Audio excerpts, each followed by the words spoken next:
Naruto to Boruto Shinobi Striker has been an interesting ride. When the game first dropped, it seemed like it was most of the community's opinion that the game was trash. Personally, I felt very neutral on the game. I didn't love the game, I didn't hate the game, I enjoyed it when I played it. I was in Australia, so I had a lot of connection issues. Those seem to have been fixed though. The game seems to work just fine for me now. But around launch, because of those issues, I just didn't care about the game either way. I didn't feel strongly about it. It was just kind of another game. Which sucks, because I love Naruto as a series, but Shinobi Striker just didn't click with me. Then the first few DLC characters came out, and then we got a brand new free-for-all game mode. And I was actually really excited about this free-for-all game mode because I was just falling out of the Battle Royale genre, and this free-for-all mode is not a Battle Royale, but it's kind of in the same vein, right? That's what free-for-all is. It's kind of like a Battle Royale. So I wanted to go play it, and I wanted to try it, and when I tried it, I had a lot of fun, but I don't know about you. Personally, I need a reason to dedicate time to a game. I just don't have enough free time these days to play a game just because I'm enjoying it. So generally, when I'm playing a game, I like to know that the future of that game is filled with more content. And at the time, I thought that Shinobi Striker was on its way out. I thought this was one of the last content pushes for the game. I knew we had a couple more DLC characters, but I thought that was it. And then this happened. シーズンパス第2弾の、配信が決定したことを、お知らせしたいと思います。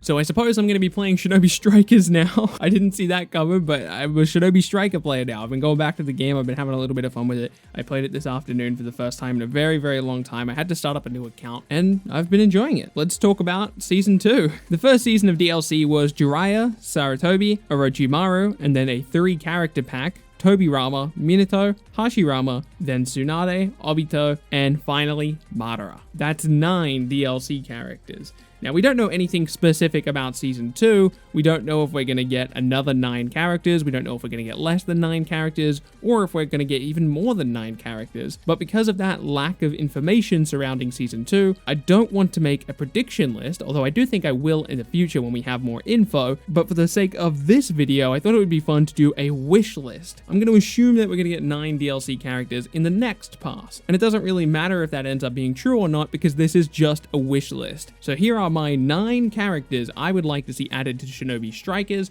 in Season 2. Let's start off the list with a little bit more Boruto representation, Kawaki. This entire character is spoilers, so I will not be talking about him, and we're just going to move on. Just know that I want Kawaki in the game. Our next character is also spoilers, and that's Koji. Here is the deal. Both of these two characters are currently big spoilers, and I recognize not everyone's caught up. Heck, even I'm quite a bit far behind. But by the time Season 2 rolls around for Shinobi Strikers, these characters shouldn't be anywhere near as spoiler heavy as they are currently, and the vast majority of people will already know who they are, because you gotta remember, Season 2, especially by the end of Season 2, we're gonna be in 2020, and I think most people will already know a good amount about both of these characters by then. Back over to the Naruto side of the roster, I'd like to see Temari be playable. Temari has always been an aesthetically interesting character to me. I just love her design. I also love characters who use unique weapons, and she certainly ticks that box. She also uses her weapon in a way that ties very closely to her abilities, and I just love that. The next character is a character I was very surprised to not see either on the base roster or added as DLC,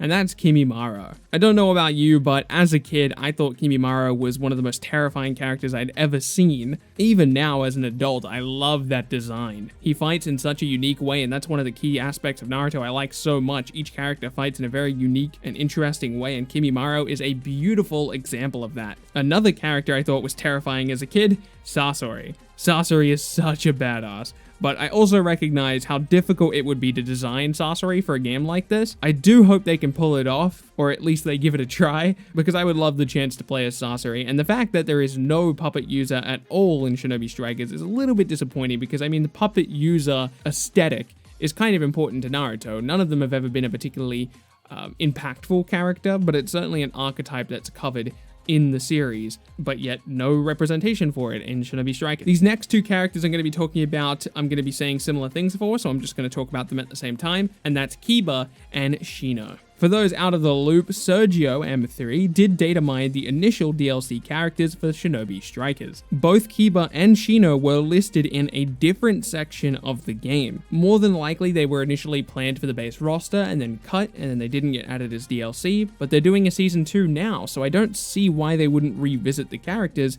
and give them another shot. Especially because I'm sure there was already some amount of work applied to each character, or at least a baseline, or at least a concept. And personally, I would just love to see it. Shino and Kiba both offer unique moves and aesthetics to the game, plus I've always just really liked Shino, and you can't not love Kiba. He fights with a dog. I always used to love Fang over Fang as a kid. I thought it was like the coolest move in the series. My second last character is going to be Haku. Haku was the first real obstacle for the team, the first real threat. The first time it really felt like Naruto and Sasuke were actually in danger was Haku, and he would offer a really interesting set of moves to the game. You've got potential teleports, parry moves, plus ice is just a really cool aesthetic. Alright, now that I've killed you all with puns, it's time to get into my last character. We've got a last but not least situation going on here. This is my favorite character from the series that is not in the game right now. If I could pick any character to just add into the game, it would be Shinki. Shinki was built up so well for the Chunin exam arc, and I loved watching him on screen, and I would love to get the chance to use his abilities inside of the game. What characters would you like to see most for Shinobi Strikers Season 2? I'd love to hear your thoughts in the comment section below. I did want to talk about Season 2 because I know there's a lot of people out there a bit surprised by the fact that we got a Season 2, and it is very exciting. It gives me a reason to get back into the game, and I hope that you guys are going to get back into the game as well, because we've also got additional content coming to the game. We've got a whole nother season of DLC content, which I'm personally quite excited about. Hopefully they can keep it a secret this time around, because we knew about the DLC, the last DLC, quite early, and I hope they're able to keep that information locked up this time. If you're new around here, I'd appreciate you subscribing to keep up to date with content like this and other anime games. Leave a like on the video, it does help other people find it. My name has been BILBZY, and I will see you in the next video.